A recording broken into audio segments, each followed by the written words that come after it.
మొదటి నుంచి మాకు సిట్ మీద ఎందుకు నమ్మకం లేదు అంటే తన పరిధిలో ఉన్న సిట్ ని చంద్రబాబు నాయుడు వేస్తే ఆల్రెడీ తను ఒక జడ్జిమెంట్ ఇచ్చేశాడు కాబట్టి దానికి లోబడే అధికారులు అబద్దాలు మాట్లాడతారు, నిజాలు చెప్పరు.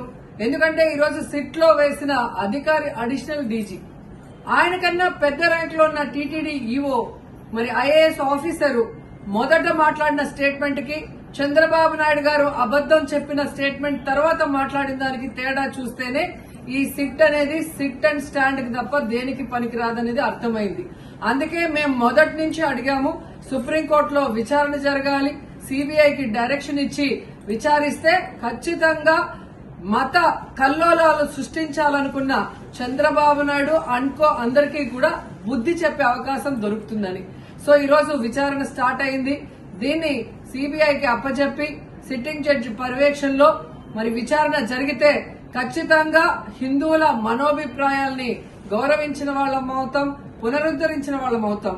లేకపోతే చంద్రబాబు నాయుడు వేసిన ఈ నింద పవిత్రమైన లడ్డూని తినాలా వద్దా, దీంట్లో కలిసిందా లేదా అన్న అనుమానంతోనే భక్తులందరూ కూడా ఈరోజు లడ్డూ తినకుండా వెళ్లిపోతుంటే ఒక తిరుపతి అమ్మాయిగా చాలా బాధేస్తుంది.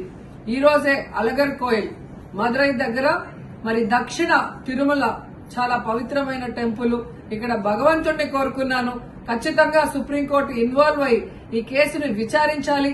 తప్పు చేసిన వాళ్ళని, అలాగే అంటే తప్పుడు స్టేట్మెంట్ ఇచ్చిన వాళ్ళందరూ ఎంత పెద్ద పొజిషన్ లో ఉన్నా కూడా వాళ్ళని శిక్షించాలి అని భగవంతుడిని కోరుకున్నాను, సుప్రీంకోర్టుని కోరుకుంటున్నాను. మరిన్ని వీడియోస్ కోసం ఛానల్ ని సబ్స్క్రైబ్ చేయండి, లేటెస్ట్ అప్డేట్స్ కోసం వాట్సాప్ ఛానల్ ని ఫాలో చేయండి అండ్ లింక్ డిస్క్రిప్షన్ లో ఉంది.